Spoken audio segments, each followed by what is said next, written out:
Good afternoon, everyone. We'll call this hearing to order. And before we get started, I want to welcome our newest member to the committee, Representative Bob Schilling from Illinois, who's a small business owner and should be a great asset to the committee. But welcome, Bob, and glad to have you on board. We're here today to talk about what happens to companies once they outgrow the Small Business Administration's definition of small. According to the Small Business Act, a small business is one that is independently owned and operated and which is not dominant in its field of operation. The Small Business Administration further restricts the definition by applying size standards, which cap the number of employees or the amount of annual receipts a firm may have if it wishes to qualify as small. One reason for the definitions is to establish which companies will have access to small business government contracting programs. And as our country spent over $500 billion through federal contracts last year, and given that there is a goal of awarding 23% of those dollars to small businesses, prime contractors, access to these programs translates into real opportunities for small firms. And it also creates tension. What happens to firms when they no longer qualify as small according to the SBA size standards, but which still meet the Small Business Act definition of small? I'm going to be joined today, or we are, on the dais by Congressman Mike Rogers, who's been detained right now at a markup. He should be here any minute. And our first witness is Congressman Jerry Connolly. Both of these gentlemen have seen the challenges faced by firms that are independently owned, operated, and not dominant in their field of operations when they outgrow the SBA size standards.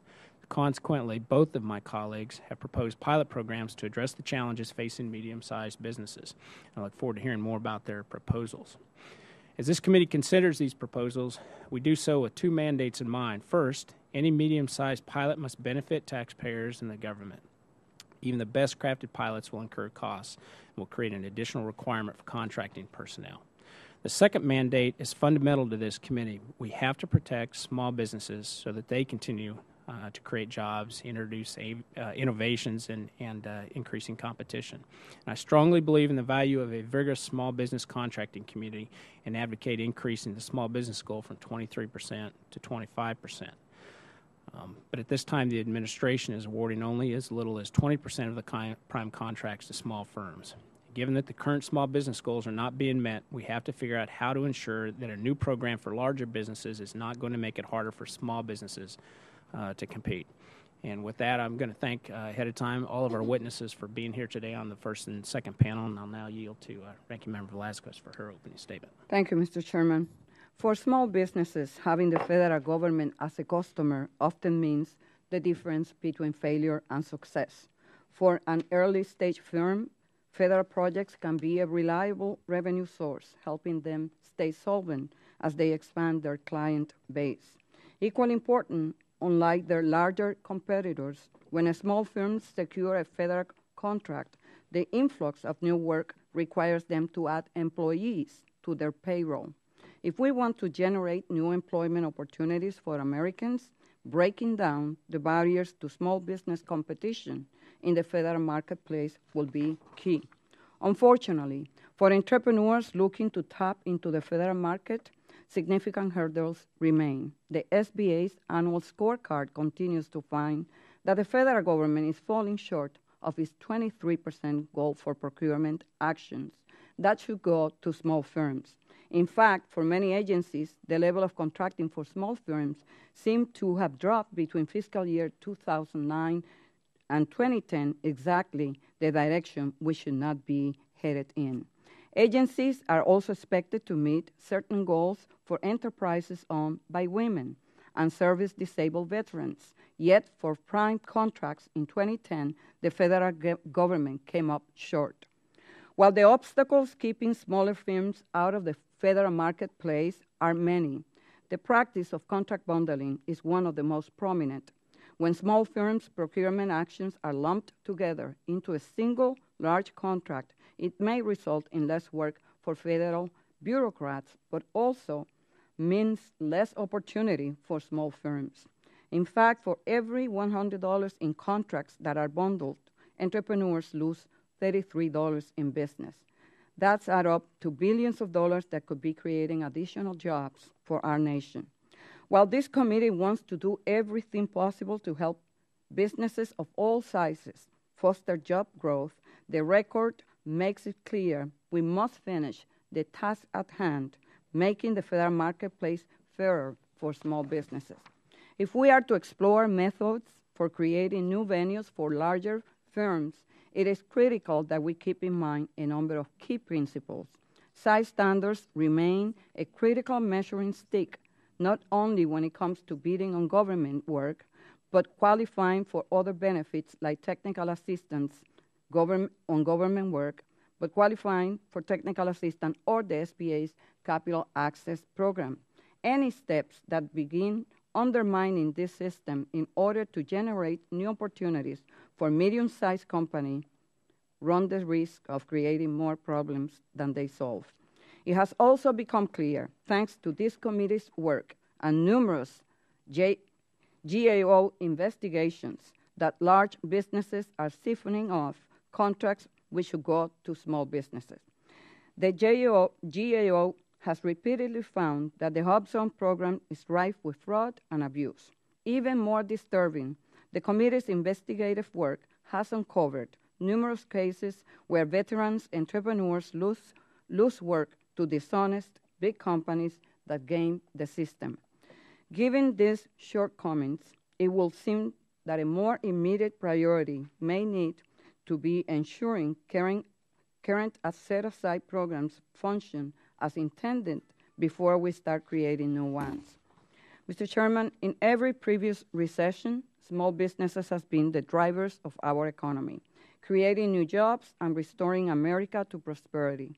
As we contemplate changes to the size standard system and new initiatives for medium-sized businesses, we can never lose sight of the vital role small firms play in our economy and how procurement policy can help them create new jobs.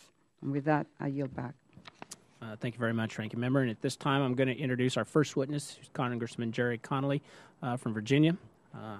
In addition to being sponsor of H.R. 1812, the Small Business Growth Act, Congressman Connolly is the ranking member on the Subcommittee for Technology, Information Policy, and Intergovernmental Relations and Procurement Reform on the Oversight and Government Reform Committee. He also serves as co-chair of the Smart Contracting Caucus. Welcome, and look forward to hearing your testimony.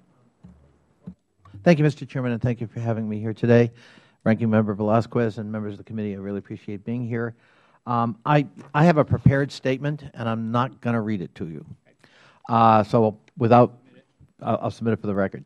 I listened carefully to the opening statements, particularly of Ms. Velasquez, and I looked at some of the testimony you're going to hear from. And let me just say that some of the fears expressed are understandable, but I think if you look at the respective bills Mr. Rogers and I have introduced, they are limited pilot programs, and they keep the small business set-aside entirely intact. You're going to hear testimony, apparently, from the Women's Chamber of Commerce. It is their testimony, their assertions are absolutely false. My legislation does not in any way change the size standards of the existing program, and in fact explicitly has a provision that this pilot program at GSA for mid-tier companies to see if it works cannot take away any business that otherwise would go to a qualified set-aside small business, period. I want to make that very clear from the outset. I also want to talk about why I introduced this bill, and I assume Mr. Rogers has a similar experience. His bill is limited to DOD. My bill is limited to GSA. I had a number of small businesses, minority-owned businesses in my district come to me, and they have been successful. So they're graduating from the small business status, and the problem is that we set them into federal contracting limbo on the next day. And so they now find themselves still relatively modest in size, albeit successful, in part because of the programs this committee has helped create and foster and needs to do more of, as Ms. Velasquez says. But now you've got a minority-owned business, successful in that category, that has to compete with the big guys. And what's very interesting is they don't get any help. They're now graduated on day one. And frankly, many of them find themselves in an impossible situation because they're competing against multi-billion-dollar entities who have all the resources in the world to do red teams, to put together professional proposal writing, to make sure they're scouring for opportunities in the Federal Register and the like. And what happens to these midterm companies? Often they get just bought up, or they go out of business.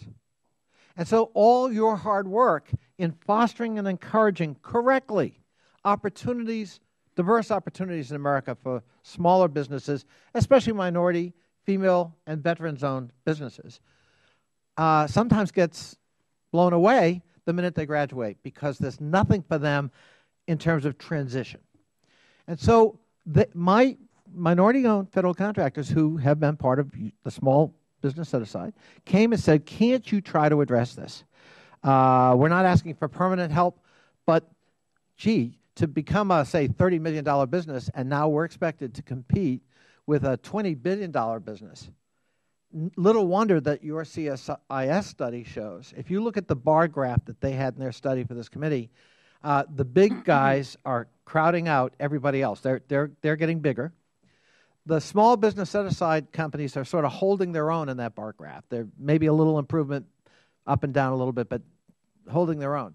It's the mid-tier category that's actually shrinking, which, the federal government doesn't keep accurate data on mid-tier companies, so it's a little hard to provide a lot of empirical data. But anecdotally, I can tell you, at least in my district, and I represent a lot of federal contractors, this is an increasing source of concern.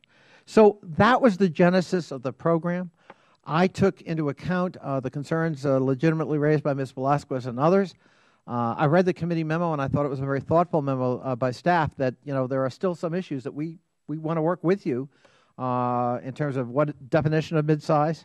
I kind of looked at it from an IT perspective and kept the definition at the employee number size because I'm only dealing with GSA and I'm largely dealing with IT contracts. But I understand, as the staff points out in their memo to this committee, well, there's a lot of diversity and there are a lot of different definitions. And I do actually take into account the staff's concern about one size fits all. We can't do that. I understand that. You can't do it in the small business set-aside either.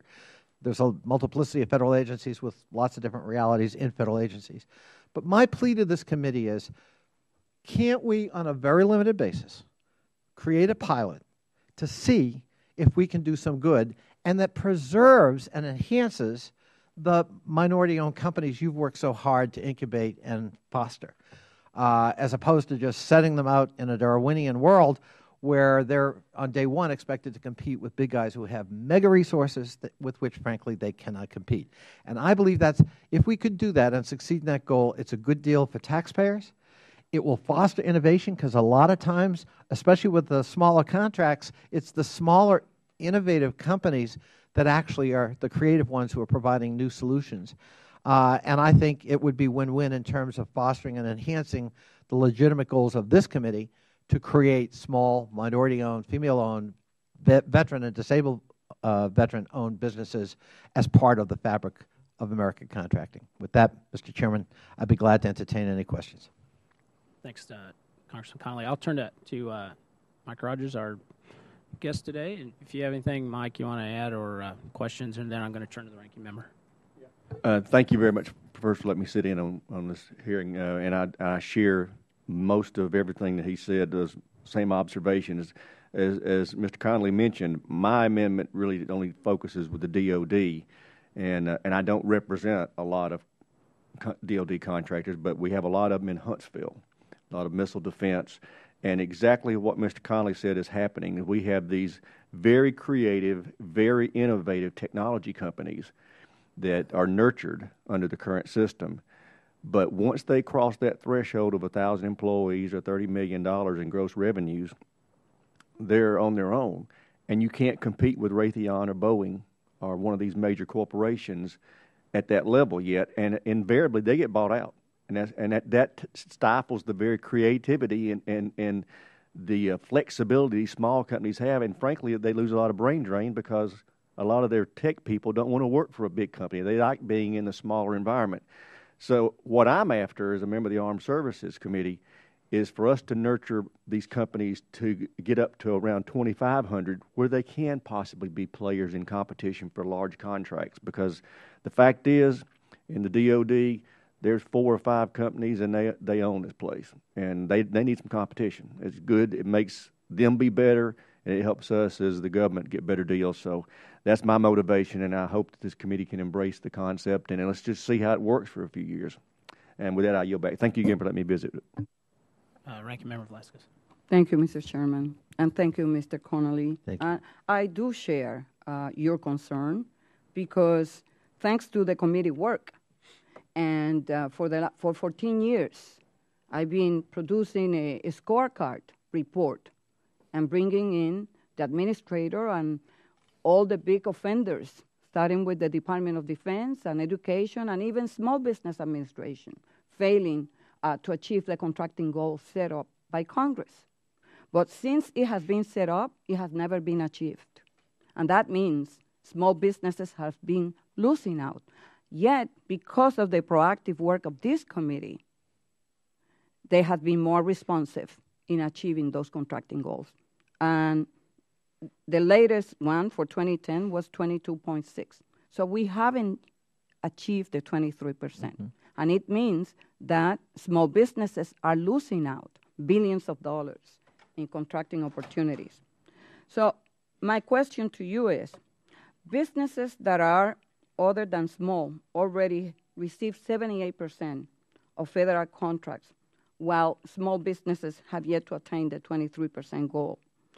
So the duration of your pilot program is 5 years. At the end of this period, how will you measure whether this program has been successful? Well, I would want to, first of all, I take seriously your implied concern that this could be a zero-sum game, and I don't want it to be. I believe the two, in fact, are extensions of each other. I think we can and should try to reach the 23% goal and try to help graduates of that program stay in business as minority, veteran-owned, female-owned businesses, as opposed to becoming a subset. The question is this the right place? Is what the right place? To establish a pilot program that will take award contracts away from small business. No, I would say that it isn't a zero-sum game. I think you could have a pilot program that actually enhances, because you're trying to build on the successes you're creating and want to enhance on the small business set-aside. It's not a zero-sum game where, well, if we create any kind of pilot program for mid-tier, necessarily that takes away from small and minority-owned businesses. I don't believe that's true. Okay. I believe experience will prove that is not true. You're aware that GSA implemented a training program that is directed at providing technical assistance to those who graduate. Yes, ma'am. And why can we wait to see the type of results? Well, again, you could. It might be, all I can, Ms. Velasquez, just as your experience validates and directs where you go on issues, I have to tell you, as somebody who has spent 20 years as a federal contractor, including for big guys and including for little guys, and having to implement these goals and programs in the private sector until the day I got here, and now hearing from my constituents in a district that probably has more federal contractors than anybody else, it's my small minority businesses who are clamoring for some relief in the mid-tier category. So that's why I think there's a void that a pilot program, which is modest and not too dangerous or expensive, can address. Okay. And then we can learn whether it works or not. In other contracting programs, such as the Service Disabled Veterans, small GAO has found that there has been some problem with self-certification. In many cases, investigations have shown that businesses did not meet all necessary eligibility requirements, even though they self-certified otherwise. It appears that your program will allow for the same sort of self-certification. So my question is, knowing that this problem exists with self-certification, how do you propose we ensure that the representations made by participants are accurate? Ms. Velasquez, from my point of view, I would be guided by the wisdom of this committee. So if this committee were uncomfortable with the self-certification process and chose to do something else, I would certainly support that and welcome that. I'm not on this committee, and I would not substitute my judgment for that of this committee. So obviously, if you've decided that that is a problem and has to be addressed, I would be supportive of that. Thank you. Thank you, Mr. Chairman. Any other members wish to be heard or questions? Just for the record, Mr. Chairman, I want you to know my testimony roundly praises Mr. Rogers for his legislation. I thank all of you for your indulgence. I really appreciate it. Thank you very much for coming, and appreciate it. Mr. Chairman, one more thing. May I ask unanimous consent that a letter supportive of this effort by the Professional Services Council be entered into the record as part of my testimony? Without objection. I appreciate it. Thank you. Thank you very much. We'll go ahead and seat the second panel.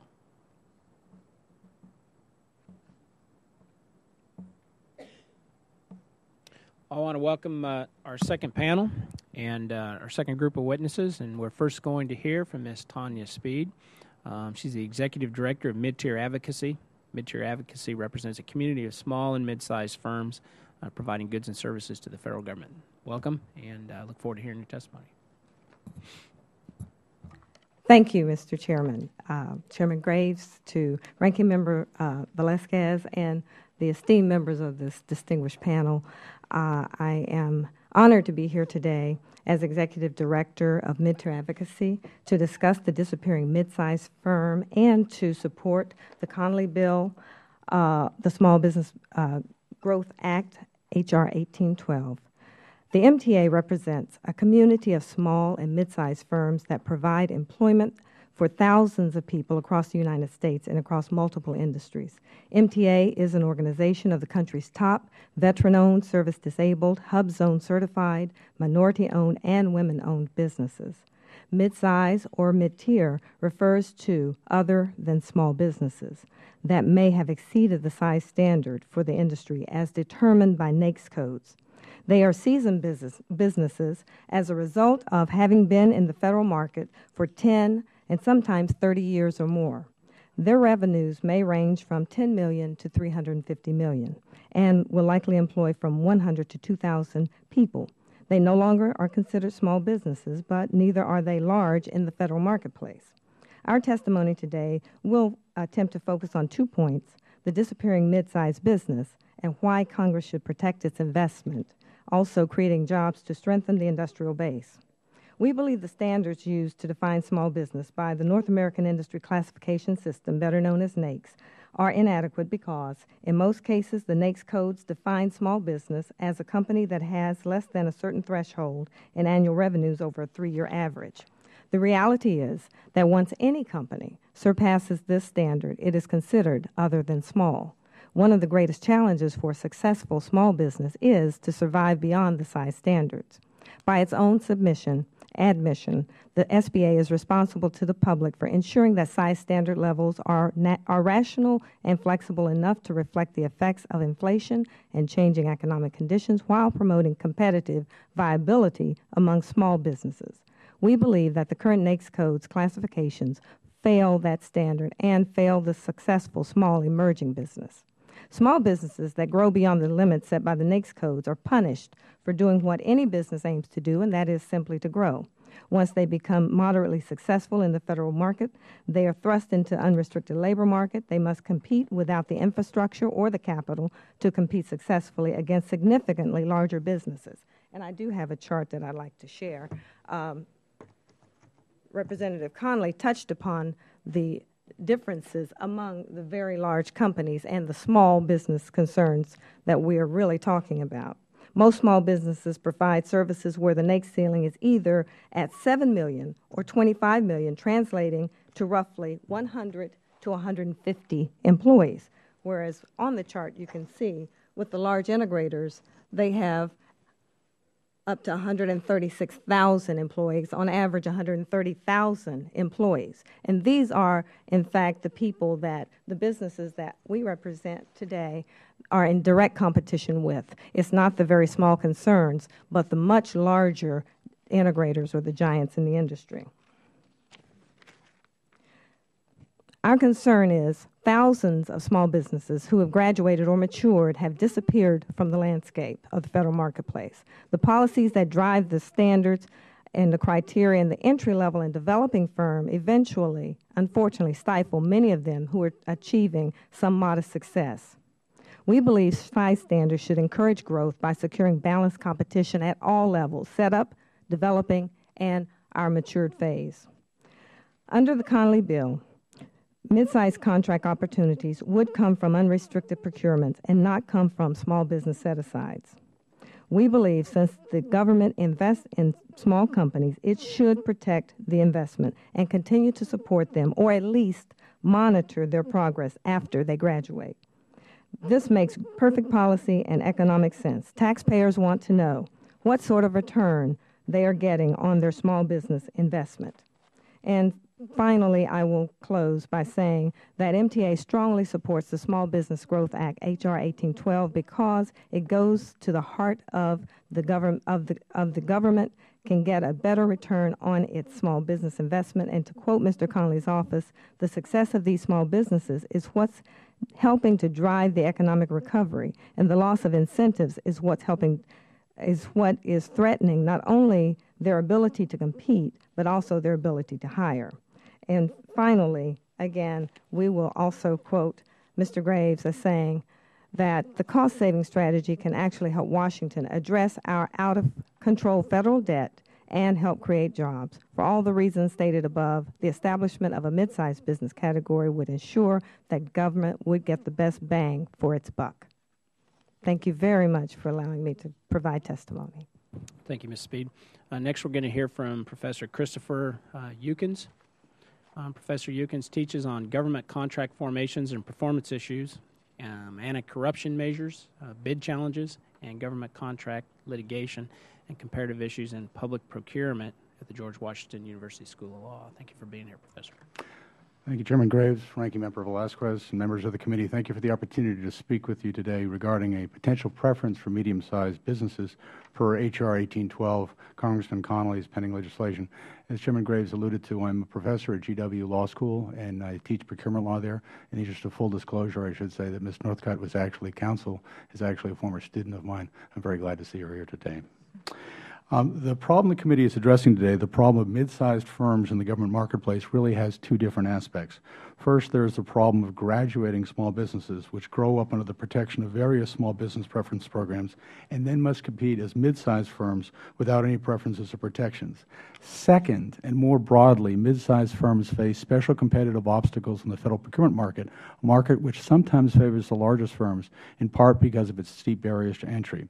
There is a perception that mid-sized firms in general face special difficulties in the government procurement marketplace because those mid-sized firms do not have access to the preferences enjoyed by small businesses, and because the mid-sized firms lack the economies of scale and sheer economic and political muscle of the largest prime contractors. There are three possible options to assist medium-sized businesses. First would be to create a preference category called medium-sized businesses. For the reasons I will be discussing, this option, the option of creating a category called medium-sized businesses, could create serious problems in our international trade negotiations. The second option would be to expand the small business size standards to include medium-sized businesses. This is a technical issue, not a legal issue, and it's an issue I will not be addressing today. The third option is to use an innovative pilot program such as H.R. 1812 outlines to leverage existing mentor-protege programs to assist medium-sized firms.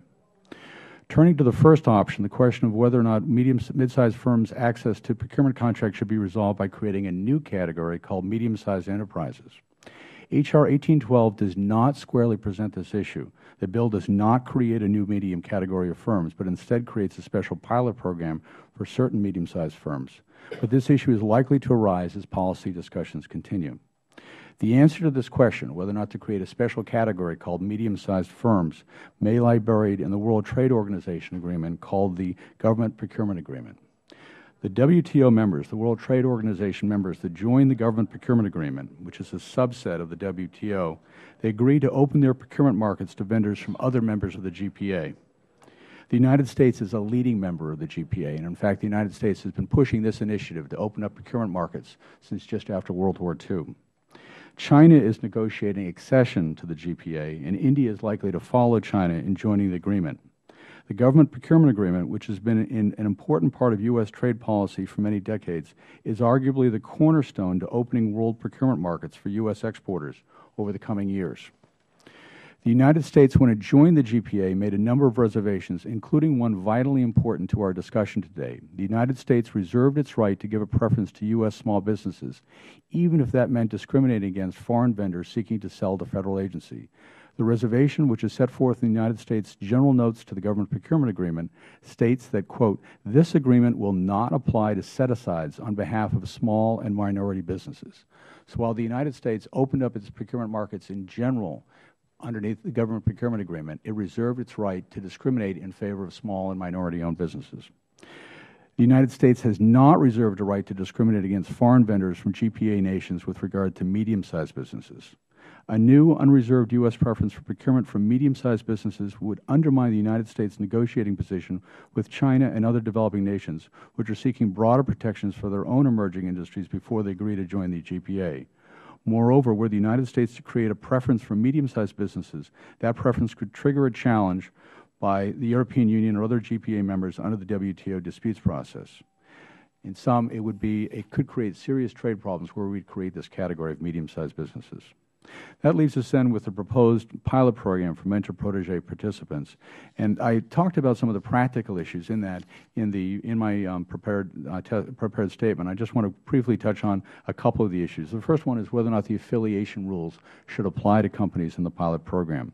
The affiliation rules say that if a small business has an affiliation with another company, typically through joint control, that other company's resources should count, and the small business should be considered essentially a larger business. There are two ways this issue could possibly arise under this bill. The first one is if a medium-sized firm were to reach outside to a third party and affiliate with that firm. So a firm less than 1,500 employees, which is a medium-sized firm, were to reach to another firm, for instance, to seek additional capital from that other firm. That could become a large business then. That would be a serious issue that the legislation should address. Another possible form of affiliation, though, would be between a mentor firm and a protege firm. And that kind of affiliation is arguably something the legislation should encourage. So I would argue that the legislation should allow that form of affiliation between mentor and protege. Mr. Chairman, I see that my time is up. I reserve the rest of my comments to my prepared testimony. Thank you. Thank you very much, Professor. Next, we're going to hear from our third witness, Mr. Michael Frisby, the founder of Government Suppliers and Associates, Inc. of Knoxville, Tennessee. Mr. Frisby is testifying on behalf of the National Small Business Association. Thanks for being here. Thank you very much. If you hear knees knocking, they're mine. Good morning, Chairman Graves and Madam Vasquez. I want to thank you first for allowing me to be here and to talk specifically about the Small Business Growth Act. My name is Michael Frisby. I am a member of the National Small Business Association. I am also a small business government contractor, and I have 40 years of experience in government contracting work. Again, I'd like to thank you for being here. Let me give you a little background on my company and why we're so opposed, or the NSBA is so opposed to this pilot program. I started the company in 2002. In 2004, we received our first prime vendor contracts with the Department of Defense. In 2009, those contracts, those first three contracts that we won, were completed. 2009, in open competition again, even against unrestricted businesses, we won 2 more prime vendor contracts. Those contracts today are worth $11 million. In addition to the Department of Defense, we are a registered supplier to 15 allied ministries of defense around the world, where we sell USA-made product in direct competition against Chinese, Korean, Bangladeshi, and other foreign countries. In 2008, my wife and I purchased the assets of Columbia Sewing and started a new company, Government Sewing and Apparel, LLC, which is located in Hope, Arkansas, and today employs approximately 80 people directly and approximately 200 people through our subcontractors.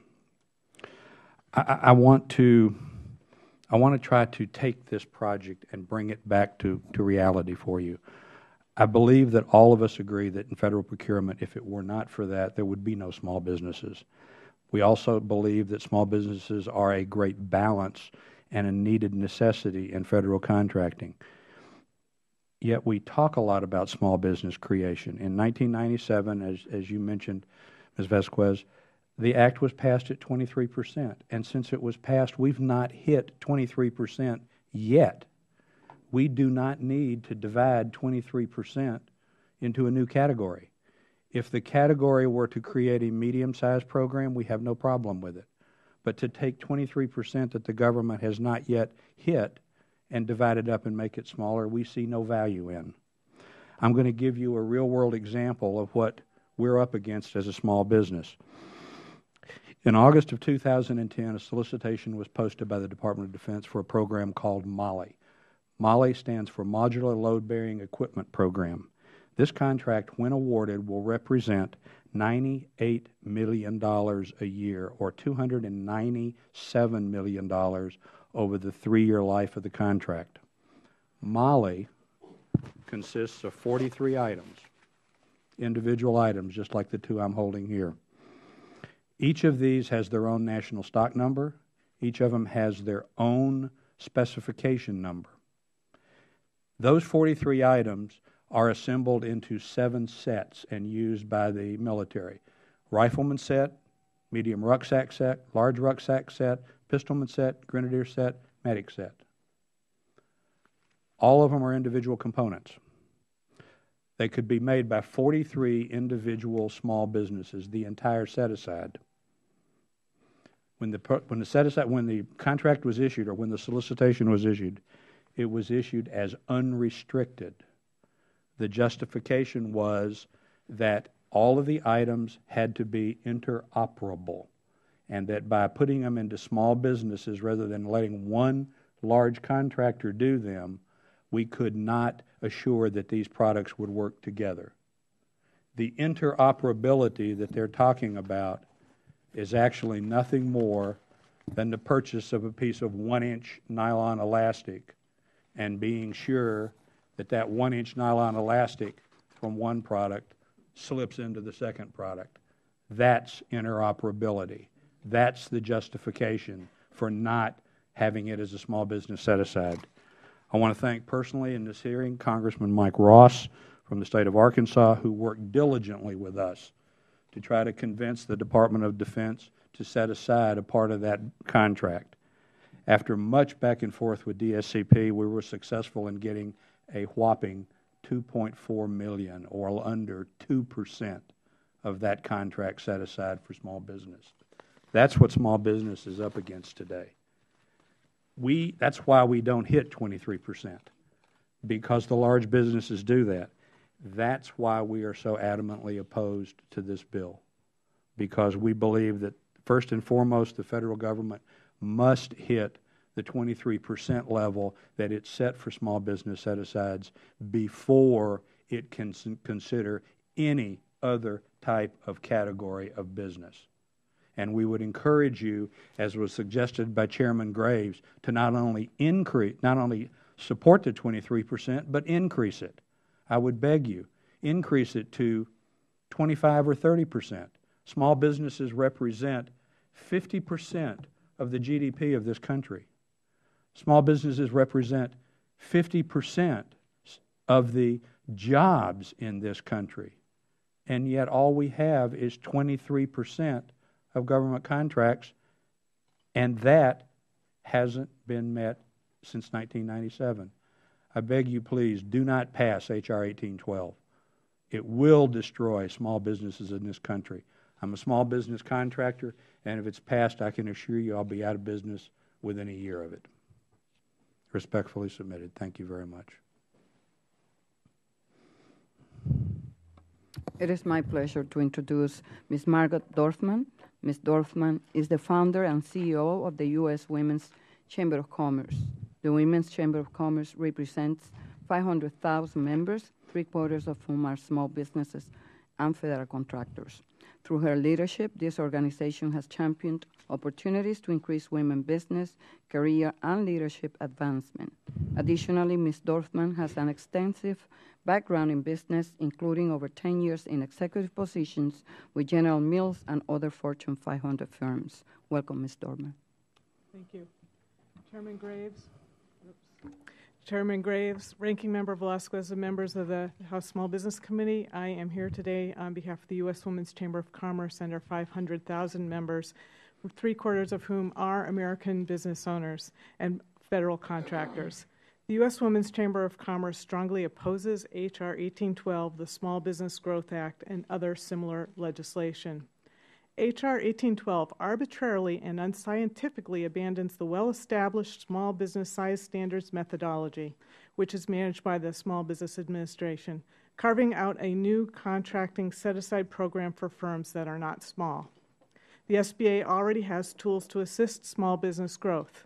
First, SBA size standards methodology has scientific basis, ongoing oversight, and includes the specific objective to assure competition among industries. The methodology employed by the SBA to provide small business size standards is scientifically sound, well documented, and includes a mandate to foster competition. Through the size standards process, the SBA regularly examines the structural characteristics of industry as a way to assess industry differences and the overall degree of competitiveness of an industry and of firms within the industry.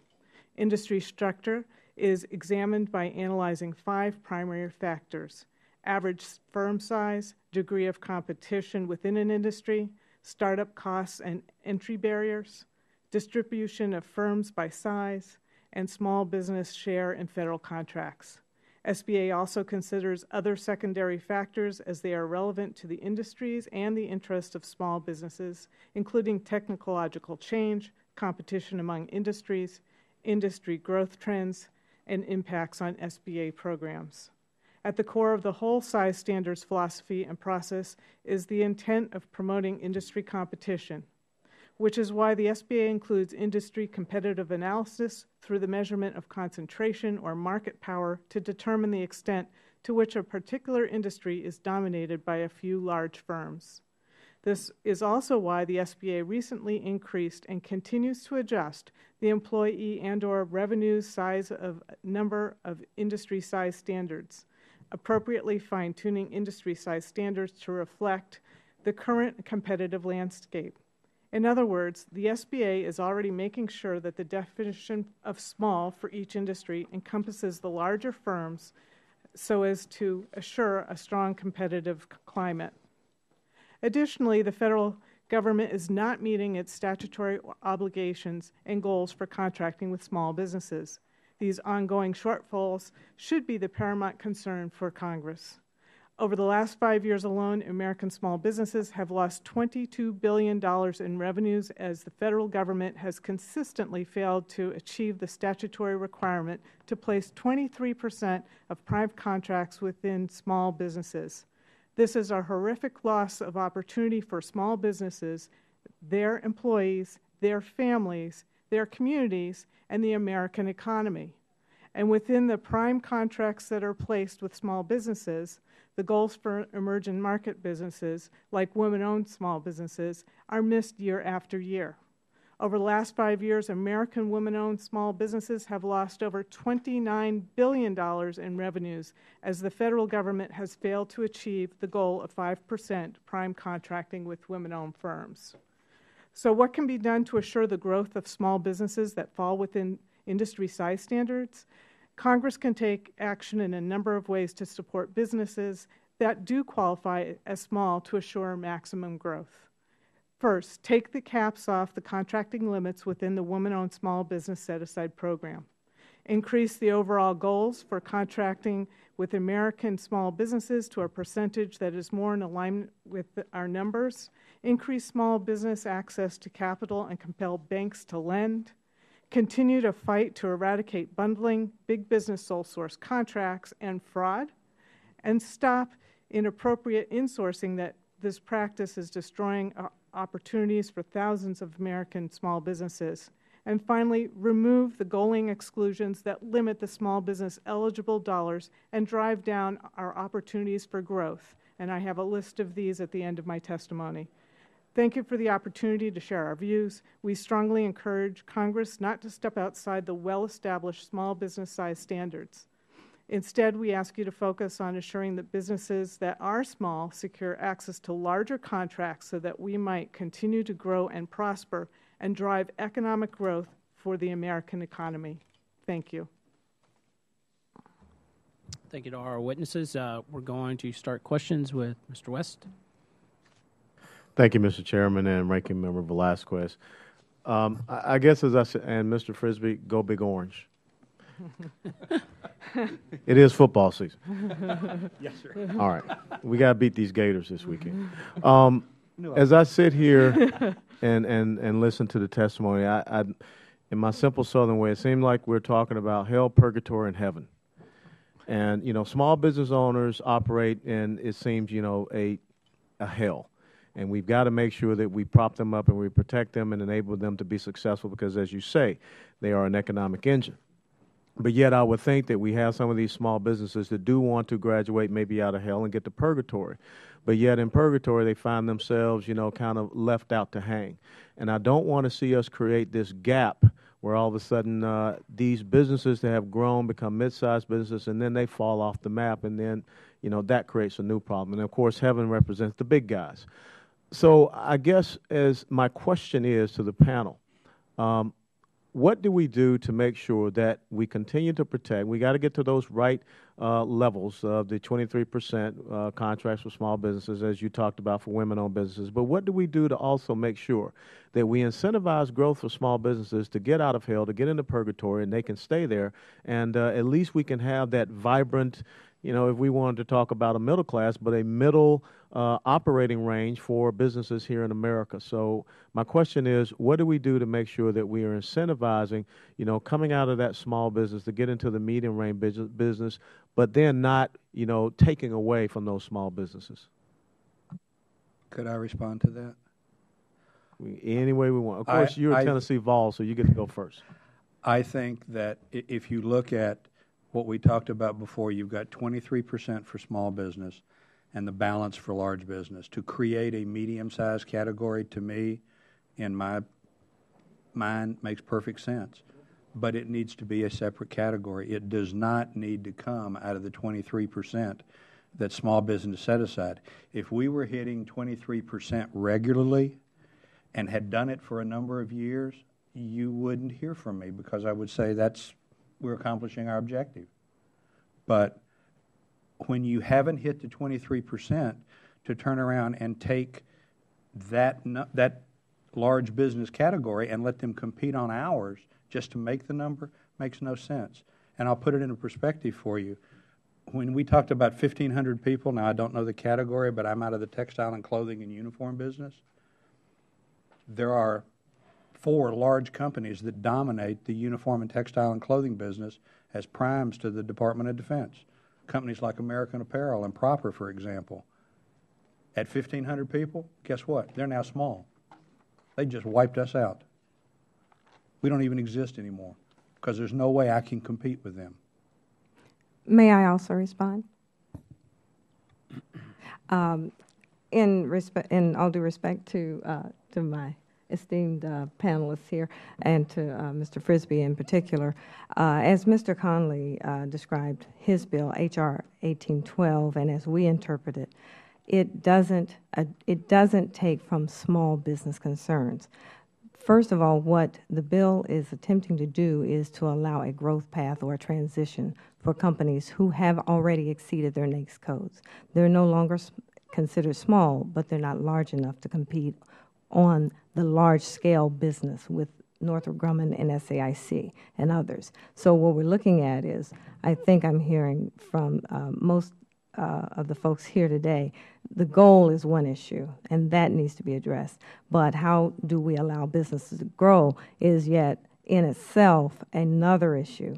And this bill is a pilot which simply is designed to protect small business by allowing small business to continue to grow up to 1,500 based on an employee size standard that currently, I believe, falls in telecommunications today. So it's not even a new standard. It's something that it does exist.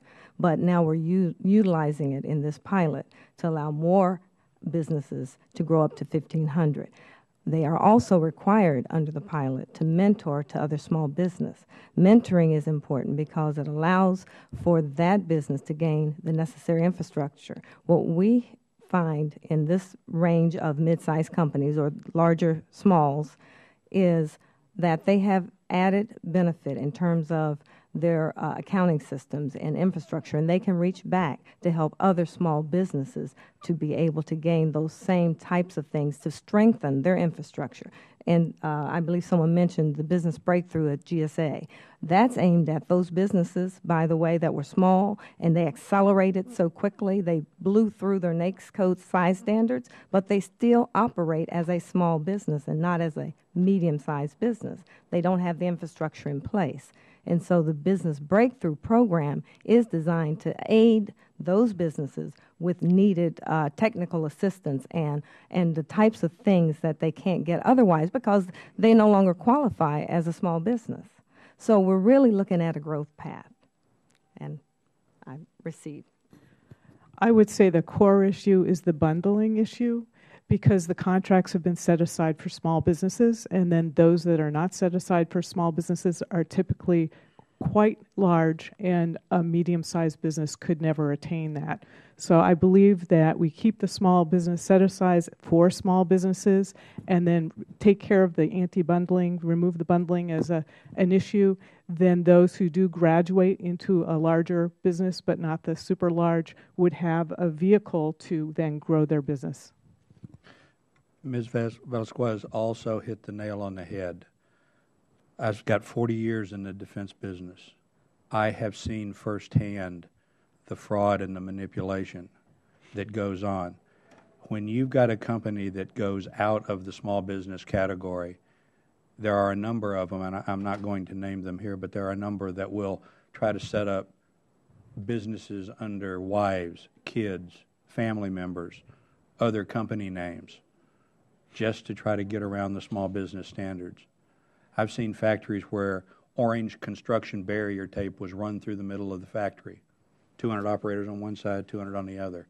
And when you push to find out why that's there, they're mentoring another small business on the other side of that construction barrier tape. There's not the enforcement there to even really aggressively go after enforcing the small business standards, and we compete against it all the time. Thank you, Mr. Chairman. I yield back. Velasquez. Thank you, Mr. Chairman. Mr. Youcan, under the Women's Procurement Program, the contracts eligible for restricted competition are limited to those valued at less than $5 million for manufacturing and less than $3 million for all other contracts. The mid-tier contracting programs that have been suggested have no caps on the value of contracts that can be awarded through restricted competition methods.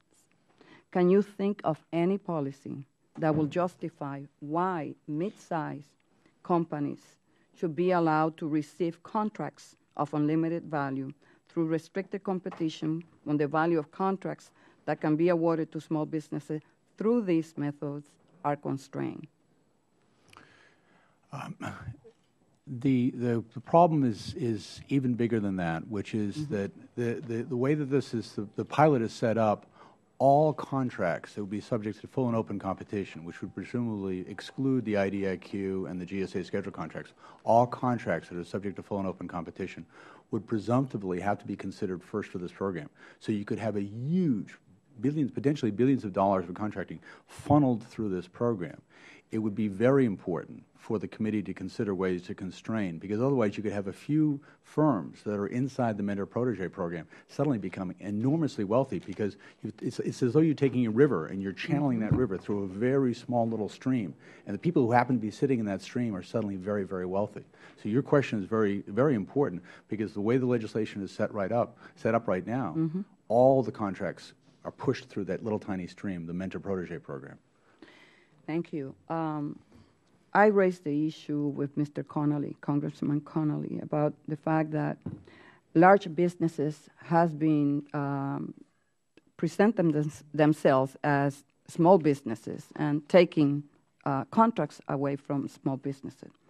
And this has happened, and it has been documented with investigation conducted by the GAO and the SBA's IG. So this is all happening despite the fact that there are several monitoring devices in the programs, such as annual audits and site visits. So my question to you is, what kind of fraud prevention tools would be necessary in this pilot program to ensure that the targeted mid-sized businesses are receiving the contracts instead of large corporations?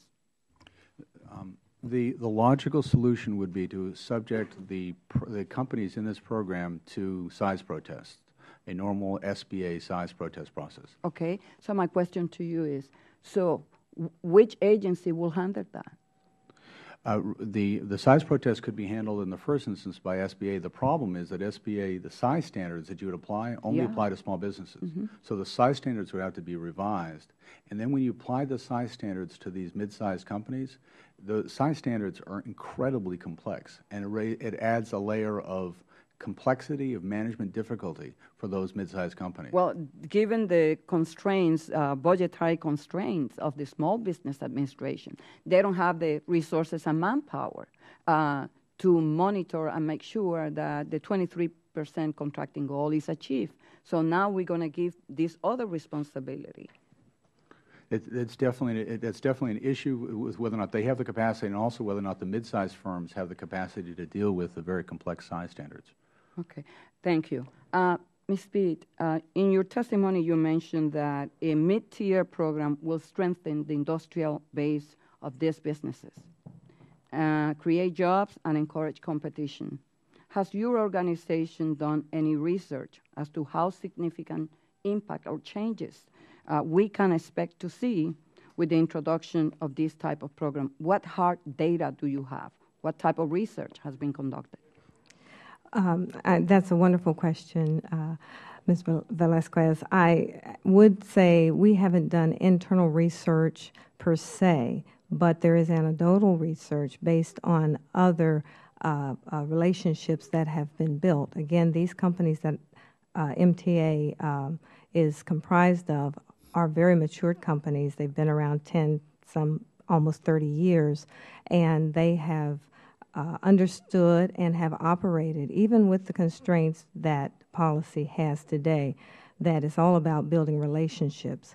And along the way, what we've gleaned from that is, in terms of mentoring other companies, that gives the assistance that they need, that lends itself to greater capacity for those smaller firms, but also with the medium-sized firm, they're the ones who can actually go out and hire. When a contract is awarded, and I believe there have been several in the past that are larger size contracts from the unbundling days, but now they're all bundled, there was work. And the bottom line is there just isn't enough work.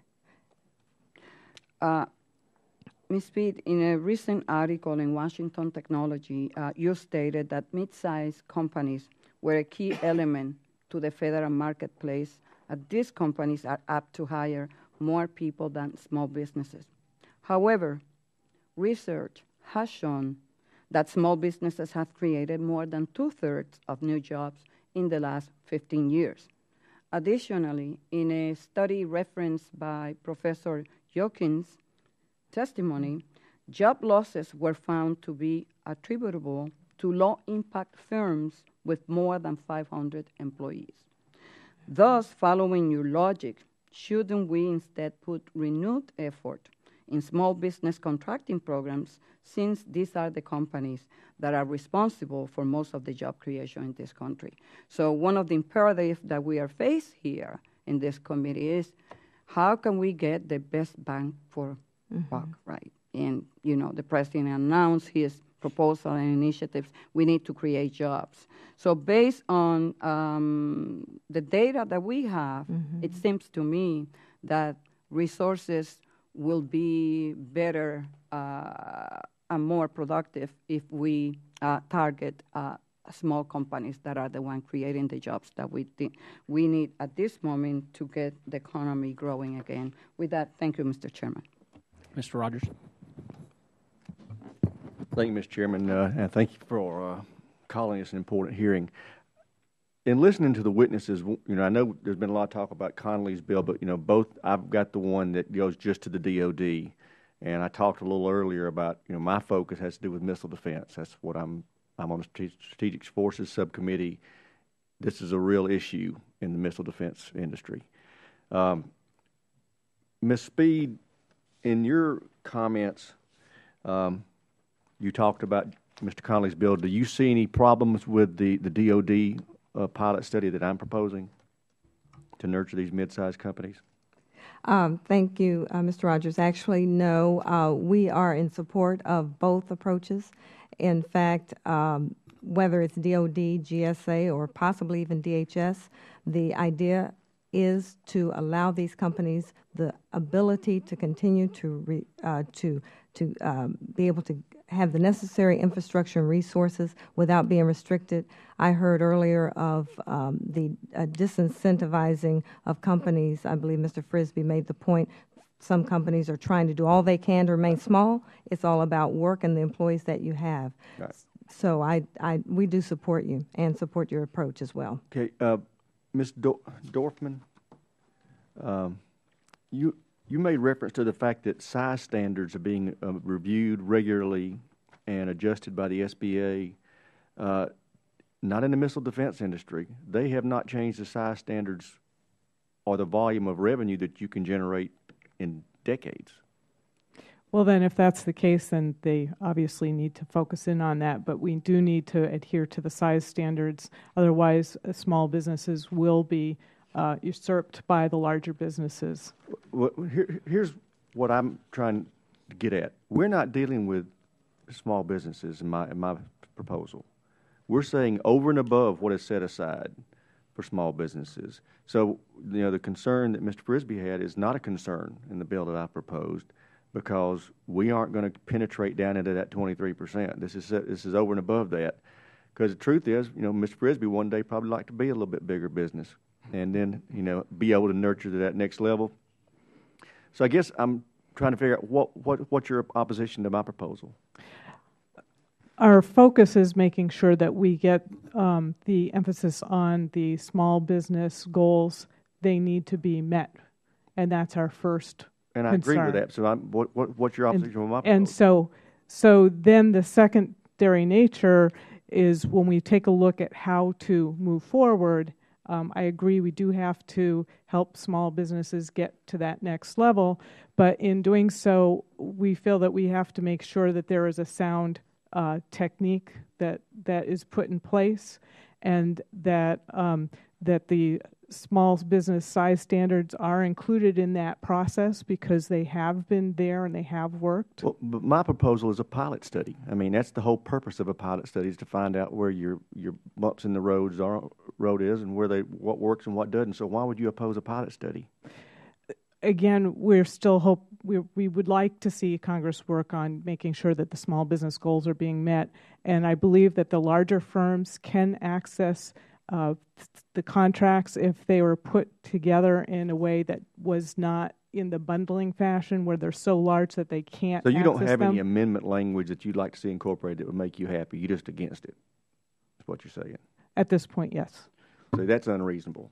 And as I've told Chairman Graves, I am open to any kind of an amendment that calms the concerns of any sector. But I'm not okay with just obstructionism. And that's what I'm hearing. Mr. Frisby seems fine as long as his concerns are met. But it sounds like you're saying you don't care what concerns are met, you're against it. And that's a reasonable position, I guess, in your view, but it's not reasonable to me. And I'm hoping this committee will make any kind of changes you want to make. But we ought to at least look at nurturing these businesses up to this next level, particularly in missile defense, because this is serious stuff. And right now, when it comes to the big guys, Raytheon and Lockheed and Boeing, they don't have competition. Will you yield? We've got to get some Would folks. the gentleman yield? Absolutely. Sure. Thank you for yielding.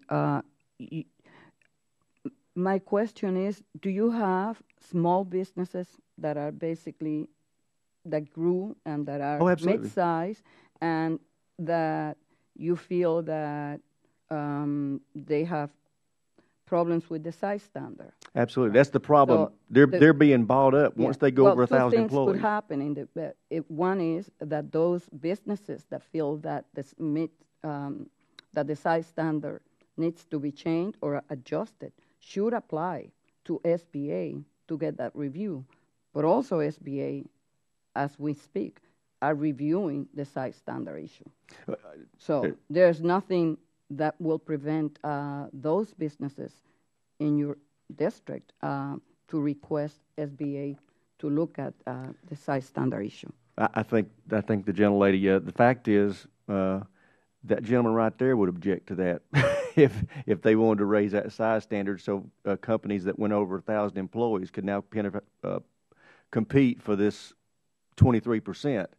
And the fact is the companies that and I don't represent them, I wish I did, but that are in Huntsville can't get SBA to even consider those adjustments. So, I'm just trying to figure out how we can solve the problem, and I hope y'all work with me in any way, and I'm amenable to any kind of amendments y'all want to make. Thank you. Ms. Chu. Thank you, Mr. Chair. This question is for Ms. Dorfman. Of course, we know that the federal government has a 5% goal for contracts to be awarded to women-owned small businesses, but it's taken 10 long years after the legislation authorizing the program was passed to get the women's procurement program in place. Now women's businesses are able to compete, but the program still has a ways to go. And so considering the 5% goal that has yet to be achieved, if a mid-sized program were to be implemented, how do you think it would affect the ability of women-owned small businesses to get contracts and meet the 5% goal? It would actually be devastating for our members simply because it has been actually 17 years since the goal has been put into place. The federal government has never met that. You have to understand women-owned firms represent 1/3 of all businesses in the United States. The goal of 5% can't even be met. The goal really should be, if we're playing fair, 30%. So it's very important that we make sure that women-owned firms and small businesses overall have access to these contracts and the goals are achieved. And how many women-owned women-owned firms are mid-sized? Are there examples of mid-sized women-owned firms that have been successful in receiving federal contracts, and where is the critical need for women-owned businesses right now?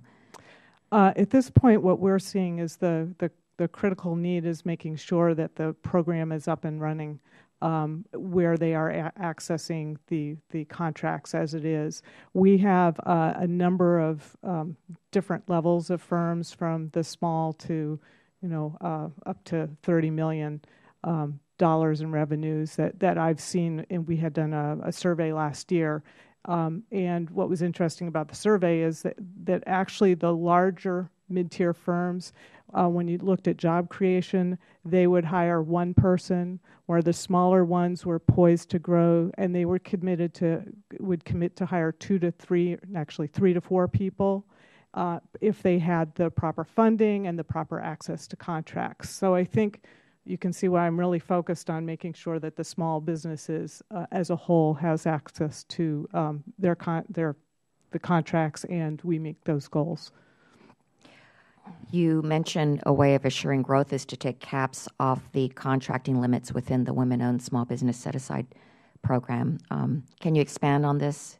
Would this include increasing the size limit of women-owned firms allowed to compete for the same contract and opening the field to small, mid, and large? And basically, is there a way to improve the way that this program is implemented? Right. The caps were put on were part of the original legislation, where a woman-owned firm contracting officer would set a contract aside for a woman-owned firm, and it would be $3 million would be the largest contract you could go, unless it was manufacturing, and then it would be $5 million. The problem with the caps is that it does not allow women-owned firms to grow their businesses, and it keeps them small. So that's why we're asking for those caps to be removed. And are there other ways to improve the implementation of this women procurement program? Absolutely. One of the things that we have seen is that the leaders, and I'd say, Congress and the executive branch have the oversight to ensure that the agencies meet their goals. And it would be very helpful if the agency heads were held accountable for not meeting their goals for women-owned firms and small businesses. And I think that's paramount because it starts at the top. If there's not a commitment from the Secretary, it's not going to happen.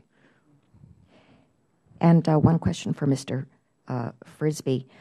In this pilot program created by the bill, by Mr. Connolly's bill, small businesses will be excluded from participation if it was found that the rule of two is not satisfied. That's under this rule where contractors have to set aside a contract requirement that is found that if 2 or more small businesses are capable of performing the contract, so therefore they couldn't compete. So, but there are small businesses that are able to win contracts in full and open competition with larger companies. So would small businesses lose contracting opportunities under this rule? Yes, ma'am. Yes, ma'am.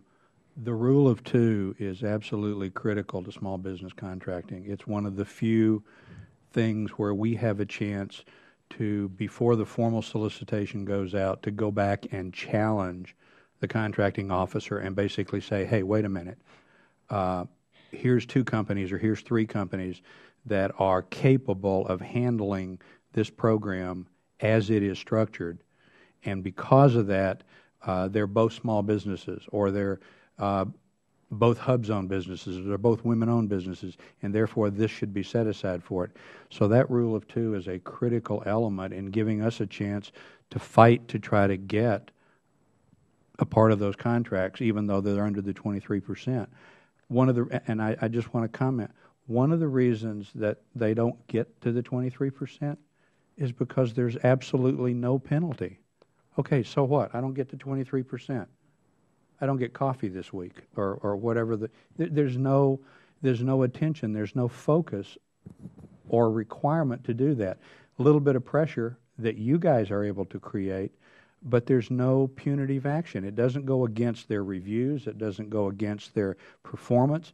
It's just one of those things that, it's kind of like I got to do it. And that's one of the key reasons why that 23% doesn't get met at all levels, because there's no enforcement. And that's why, and I appreciate it, that's why the Small Business Administration, the National Small Business Administration, is so opposed to this bill, is simply because we see it just continuing to chip away at the 23% rather than growing the 23% to 30 or 35% or 25%, as Mr. Graves suggested.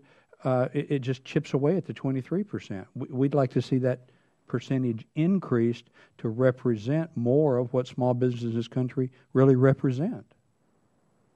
I'm not sure, did I answer your question Yes, correctly? thank you. I yield back. They're going to call votes here pretty quick, so I want to try to accommodate Ms. Elmers and Ms. Clark. So I want to try to hold it to 5 if you can. I will. I just have really a couple of quick questions. I've heard repeatedly that the 23% limit has not been hit. Where are we then? I mean, how far away from that 23% are we? It varies by. We're 22.6 in total right now. Mm-hmm. That's why I brought up specifically the that, example of sure. Monterey. Okay. Because there's a $98 million contract that could be all small business, but the contract officers, it's easier to administer one contract than rather than 5 or 4 or 3 or anything else. So if I can issue it to one company, yeah. I've done my job, contract is let, so be it, move on. Just like to streamline it, try to get it through. And then again, there's a 5% for women-owned contracts. How far away are we on that?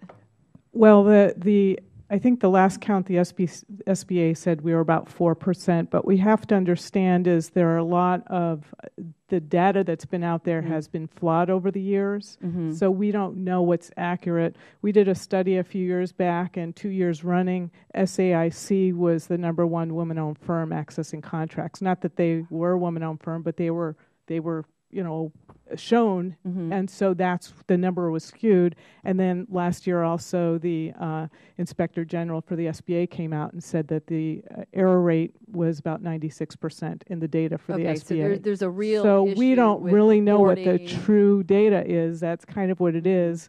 And then when you take a look at the 23%, again, it doesn't include the exclusions, which we calculated over the last 5 years as about $60 billion in lost opportunities for small businesses.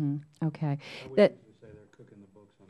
So therefore, that's one of the issues that we need to really be looking at then is to make sure that we're getting accurate data. I mean, based on what's out there.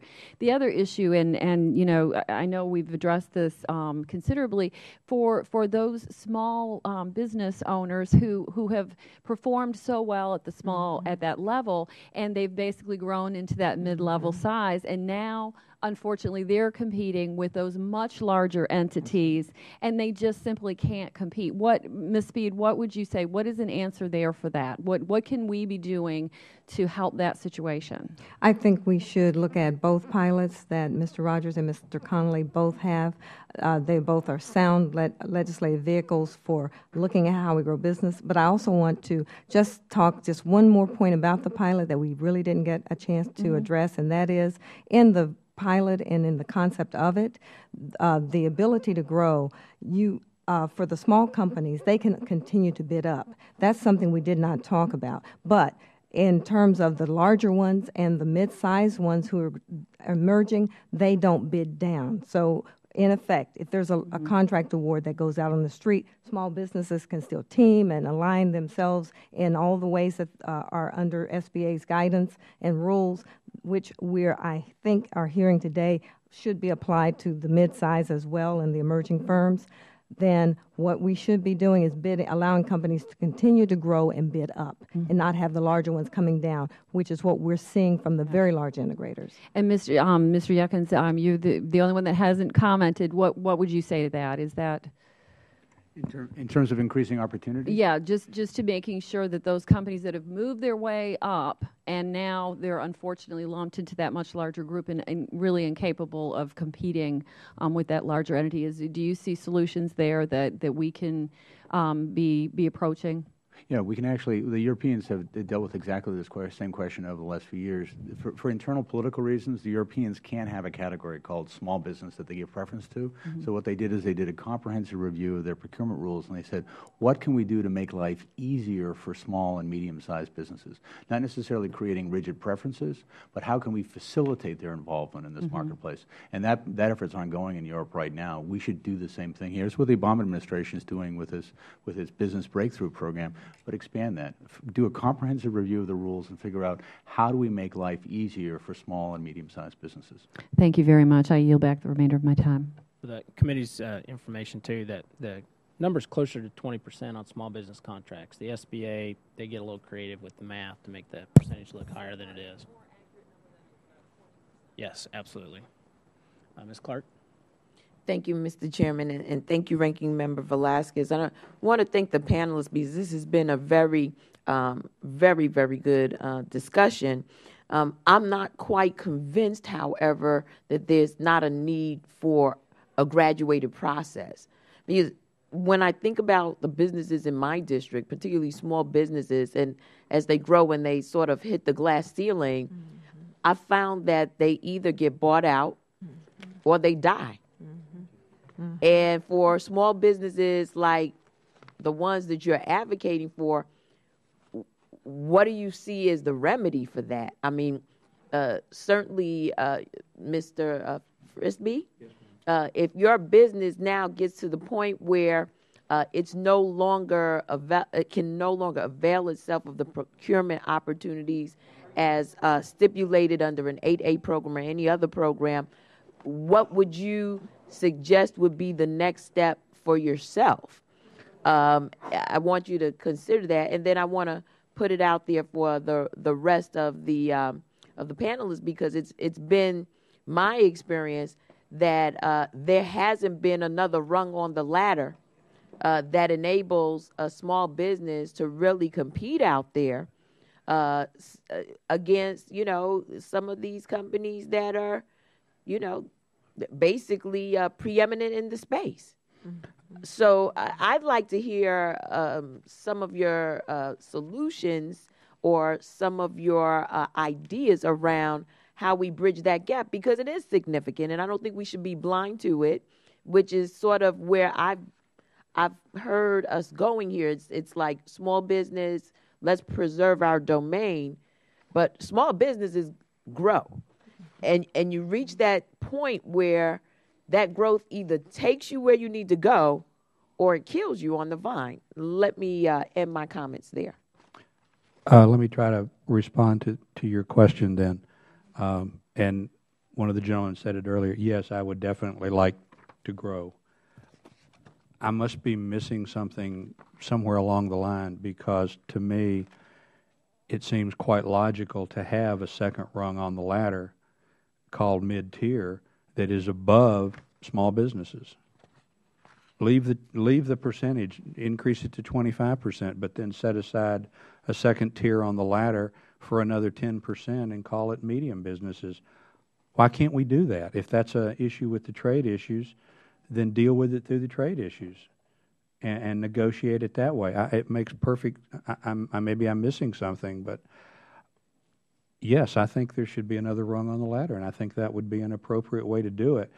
But my opposition is, because I've seen it happen so many times, the manipulation by large businesses coming down and chopping out another big chunk of the small business set-asides.